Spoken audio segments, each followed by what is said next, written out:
നമസ്കാരം സുഹൃത്തുക്കളെ. ഇന്ന് നമ്മൾ സംസാരിക്കാൻ പോകുന്നത് തമിഴ്നാട് രാഷ്ട്രീയത്തിലെ, പ്രത്യേകിച്ച് BJPയുടെ ചരിത്രത്തിലെ തന്നെ വലിയൊരു വഞ്ചനയെക്കുറിച്ചാണ്.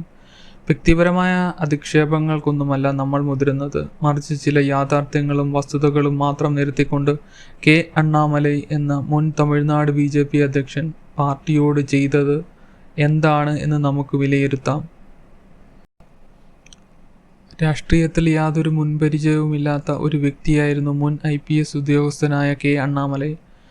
2020 പാർട്ടിയിൽ ചേർന്ന അദ്ദേഹത്തെ വെറും ഒരു വർഷത്തിനുള്ളിൽ, അതായത് 2021 തമിഴ്നാട് പോലെ സുപ്രധാന സംസ്ഥാനത്തിൻ്റെ BJP അധ്യക്ഷനായി കേന്ദ്ര നേതൃത്വം നിയമിച്ചു. ഇതുപോലെ ലാറ്ററൽ എൻട്രി കിട്ടിയ മറ്റൊരു നേതാവും കാണുകയില്ല. പിന്നീടുള്ള കാലം മുഴുവൻ അണ്ണാമലയുടെ ഒരു ഷോയായിരുന്നു. അദ്ദേഹം പാർട്ടിയിൽ ഒരു ഏകാധിപതിയെ പോലെയായിരുന്നു. ശരിയാണ്, അപ്പോൾ എല്ലാ പാർട്ടികളിലും ഉള്ളതുപോലെ ചെറിയ പ്രശ്നങ്ങൾ ഉണ്ടായിരുന്നു. അവിടെയും സ്വാർത്ഥ താല്പര്യങ്ങളുള്ള ഒരുപാട് നേതാക്കന്മാരുണ്ടായിരുന്നു. BJPയിൽ കേന്ദ്രത്തിൽ നിന്ന് ലഭിക്കുന്ന ഫണ്ടുകൾ അടിച്ചുമാറ്റി സ്വന്തമായിട്ട് ഫാക്ടറികളിലും വലിയ റിയൽ എസ്റ്റേറ്റും നടത്തുന്ന ഒരുപാട് നേതാക്കന്മാർ അവിടെ ഉണ്ടായിരുന്നു. അവർക്ക് അണ്ണാമലയുടെ വരവ് ഒട്ടും ഇഷ്ടപ്പെട്ടില്ലായിരുന്നു. അണ്ണാമലൈ ഇതിനെതിരെ വലിയ രീതിയിൽ ഒരുപാട് ആക്ഷൻ എടുത്തു.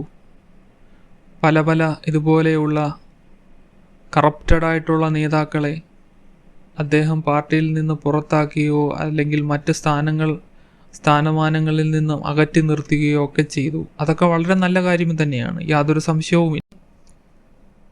അദ്ദേഹത്തിന് പാർട്ടിക്കകത്തു നിന്നും പുറത്തു നിന്നും അദ്ദേഹം ഒരുപാട് വേട്ടയാടപ്പെട്ടു, അതും സത്യമാണ്. പക്ഷേ അദ്ദേഹത്തിന് എപ്പോഴും കേന്ദ്രത്തിൻ്റെ പിന്തുണയുണ്ടായിരുന്നു. ആ പിന്തുണയുള്ളതുകൊണ്ട് മാത്രമാണ് അണ്ണാമലൈ എന്ന ഒരു രാഷ്ട്രീയത്തിൽ ഒരു കൊച്ചു കുട്ടിയായ അദ്ദേഹത്തിൻ്റെ വാക്ക് കേട്ട് കേന്ദ്ര നേതൃത്വം AIADMKയുടെ, അതായത് NDA മുന്നണിയിലുള്ള ഘടകകക്ഷിയായിട്ടുള്ള AIADMKയിൽ നിന്നും മാറി ഒറ്റയ്ക്ക് മത്സരിക്കാൻ തീരുമാനിച്ചതും എല്ലാം അണ്ണാമലയോടുള്ള ആ വിശ്വാസം കൊണ്ട് മാത്രമായിരുന്നു. പക്ഷേ അതിൻ്റെ ഫലം നമ്മൾ കണ്ടതാണ്. 2024 BJP വളരെ ഒരു മൈനോറിറ്റി, സ്വന്തമായിട്ട് ഭൂരിപക്ഷം കിട്ടാത്ത ഒരവസ്ഥയുണ്ടായി. ഒരുപക്ഷെ അവർ കൂടെ ഉണ്ടായിരുന്നെങ്കിൽ പല പൊളിറ്റിക്കൽ അനലിസ്റ്റുകളും പറയുന്നത് ഒരു 10 സീറ്റെങ്കിലും തമിഴ്നാട്ടിൽ നിന്ന് NDAക്ക് കിട്ടുമായിരുന്നു എന്നായിരുന്നു പറഞ്ഞത്. അമിത്ഷായും പ്രധാനമന്ത്രി നരേന്ദ്രമോദിയും അദ്ദേഹത്തിന് നൽകിയ പിന്തുണയും സ്വാതന്ത്ര്യവും ചെറുതല്ല. ഇന്ത്യയിലെ മറ്റൊരു സംസ്ഥാന അധ്യക്ഷന് ലഭിക്കാത്ത പരിഗണനയാണ് അണ്ണാമലൈക്ക് ലഭിച്ചത്. തമിഴ്നാട് സന്ദർശന വേളയിൽ സാക്ഷാൽ പ്രധാനമന്ത്രി നരേന്ദ്രമോദി തൻ്റെ സ്വകാര്യ വാഹനത്തിൽ അദ്ദേഹത്തെ ഒപ്പം കൂട്ടിയത് നമ്മൾ വാർത്തകളിൽ കണ്ടതാണ്. അത്രത്തോളം വിശ്വാസവും അധികാരവുമാണ് പാർട്ടിയിലെ ഒരു പുതുമുഖത്തിന് BJPയുടെ കേന്ദ്ര നേതൃത്വം നൽകിയത്. അണ്ണാമലയുടെ രാഷ്ട്രീയ വളർച്ചയ്ക്കായി BJP നൽകിയ ഫണ്ടും പിന്തുണയും വളരെ വലുതാണ്. അദ്ദേഹത്തിൻ്റെ പ്രസിദ്ധമായ എൻ മക്കൾ യാത്രയ്ക്കും തുടർന്നുള്ള തിരഞ്ഞെടുപ്പ് പ്രചരണങ്ങൾക്കും കേന്ദ്ര നേതൃത്വം കോടിക്കണക്കിന് രൂപയാണ് ചെലവാക്കിയത്. പാർട്ടിയുടെ മുഴുവൻ സംവിധാനങ്ങളും അദ്ദേഹത്തിനായി രാപ്പകൽ പ്രവർത്തിച്ചു. എന്നാൽ തിരികെ ലഭിച്ചതോ, ബിസിനസ് ഭാഷയിൽ പറഞ്ഞ റിട്ടേൺ ഓൺ ഇൻവെസ്റ്റ്മെൻറ്റ് അഥവാ ROI എന്നത് തികച്ചും പൂജ്യമായിരുന്നു. 2024 ലോക്സഭാ തിരഞ്ഞെടുപ്പിൽ കോയമ്പത്തൂരിൽ നിന്നും അദ്ദേഹം പരാജയപ്പെട്ടു. പാർട്ടിക്ക് തമിഴ്നാട്ടിൽ ഒരു സീറ്റ് പോലും ലഭിച്ചതുമില്ല. വോട്ട് വിഹിതം കൂടിയെങ്കിലും വിജയമെന്ന ലക്ഷ്യത്തിൽ അദ്ദേഹം പാടെ പരാജയപ്പെട്ടു. പിന്നെ എല്ലാവരും പറയുന്നത് പോലെ ഈ വോട്ട് ഷെയറിൻ്റെ കാര്യത്തിലും പല അഭിപ്രായങ്ങളാണുള്ളത്. നേരത്തെ NDAയുടെ ഘടകകക്ഷിയായിട്ട് വെറും 25 സീറ്റിലൊക്കെ ആയിരുന്നു BJP മത്സരിച്ചുകൊണ്ടിരുന്നത്. ഇത്തവണ മുഴുവൻ ലോകസഭാ തെരഞ്ഞെടുപ്പിൽ മുഴുവൻ മണ്ഡലങ്ങളിലും മത്സരിച്ചു. അതുകൊണ്ടാണ് ഇങ്ങനെ ഒരു ജമ്പ് ഉണ്ടായത് എന്ന് പറയുന്നവരുണ്ട്. ഇത് നോർമലി BJPക്കുള്ള വോട്ട് ഷെയർ തന്നെയാണെന്നാണ് പല പൊളിറ്റിക്കൽ വിദഗ്ധരും പറയുന്നത്. ഏറ്റവും ഒടുവിൽ 2026 ജൂൺ 5 അദ്ദേഹം ഔദ്യോഗികമായി BJPയിൽ നിന്ന് രാജിവെച്ചിരിക്കുന്നു. സ്വന്തമായി ഒരു പുതിയ രാഷ്ട്രീയ പാർട്ടി രൂപീകരിക്കാനാണ് അദ്ദേഹത്തിൻ്റെ നീക്കം എന്നാണ് വ്യക്തമാക്കുന്നത്. ഇതൊരു സാധാരണ രാജിയല്ല. ലോകത്തിലെ ഏറ്റവും വലിയ രാഷ്ട്രീയ പാർട്ടിയുടെ വിഭവങ്ങളും പണവും കേന്ദ്ര നേതാക്കളുടെ സ്നേഹവും എല്ലാം അനുഭവിച്ച ശേഷം സ്വന്തം വ്യക്തിപരമായ ഇമേജും ബ്രാൻഡ് മൂല്യവും ഉയർന്നപ്പോൾ പാർട്ടിയെ പിന്നിൽ നിന്ന് കുത്തി. പുറത്തു പോകുന്നതാണ് നാം ഇവിടെ കാണുന്നത്. സ്വന്തം രാഷ്ട്രീയ ഭാവിക്കുള്ള വേറൊരു ചവിട്ടുപടിയായി അദ്ദേഹം BJP എന്ന വലിയ പ്ലാറ്റ്ഫോമിനെ ഉപയോഗിച്ചു എന്ന് പറയുന്നതാകും കൂടുതൽ ശരി. ഒരു വ്യക്തിക്ക് പാർട്ടി വിടാൻ തീർച്ചയായും അവകാശമുണ്ട്.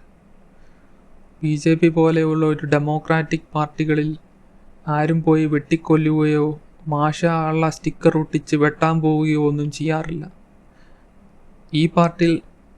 ഈ പാർട്ടിയെപ്പറ്റി കൂടുതൽ പഠിക്കുകയാണെങ്കിൽ നിങ്ങൾക്ക് തന്നെ മനസ്സിലാകും.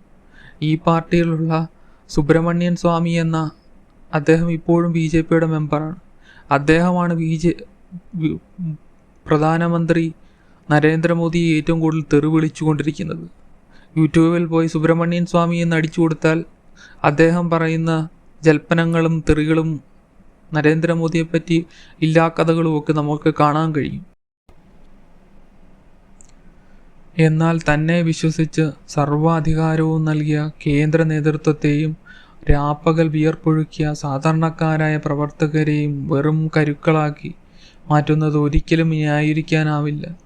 BJPയുടെ പ്ലാറ്റ്ഫോമിൽ നിന്നതുകൊണ്ട് മാത്രമാണ് അദ്ദേഹത്തിന് ഒരു പാൻ ഇന്ത്യ റീച്ച് തന്നെ ഉണ്ടായത്. ഇനി കൊച്ചു കേരളം മുതൽ അങ്ങ് ഉത്തർപ്രദേശിലും ബീഹാറിലും ഒക്കെ ഒരുപാട് ആരാധകർ അണ്ണാമലയ്ക്ക് വേണ്ടി ഉണ്ടായിരുന്നു. അതിൽ പലവരുടെയും കമൻറ്റുകൾ നമുക്ക് കാണാം. ഒരു നാൾ ഇന്ത്യയുടെ പ്രധാനമന്ത്രിയായി താങ്കളെ കാണാൻ ഞങ്ങൾ ആഗ്രഹിക്കുന്നു എന്ന്. പക്ഷേ അദ്ദേഹത്തിന് ഇന്ത്യയുടെ പ്രധാനമന്ത്രിയെക്കാട്ടിലും തമിഴ്നാടിൻ്റെ മുഖ്യമന്ത്രി പദത്തിൽ ഇരിക്കുന്നതാണ് കൂടുതൽ ഇഷ്ടമെന്ന് തോന്നുന്നു. എന്ത് ചെയ്യാം? തീർച്ചയായും അണ്ണാമല എന്ന വ്യക്തിയോട് ഒരു വൈരാഗ്യവുമില്ല. കൂടുതൽ പ്രതീക്ഷകൾ മാത്രമായിരുന്നു ഉണ്ടായിരുന്നത്. അതുകൊണ്ട് ഒരു ചെറിയ നിരാശ മാത്രം. അദ്ദേഹത്തിനെ വ്യക്തിപരമായി അധിക്ഷേപിക്കുവാനോ ഒന്നും ഒരു താല്പര്യവുമില്ല. അദ്ദേഹത്തിൻ്റെ മുൻപോട്ടുള്ള എല്ലാത്തിനും ഭാവുകങ്ങൾ മാത്രം നേരുന്നു. അദ്ദേഹത്തിന് നല്ലത് മാത്രം രാഷ്ട്രീയത്തിൽ സംഭവിക്കട്ടെ എന്ന് മാത്രം പ്രാർത്ഥിക്കുന്നു. ഇതിനെക്കുറിച്ച് നിങ്ങളുടെ അഭിപ്രായം എന്താണ്? അണ്ണാമലൈ ചെയ്തത് ശരിയാണോ? താഴെ കമൻറ്റ് ചെയ്യുക. വസ്തുതാപരമായ ഇത്തരം രാഷ്ട്രീയ വിശകലനങ്ങൾക്കും കൂടുതൽ കണ്ടൻറ്റുകൾക്കും ഈ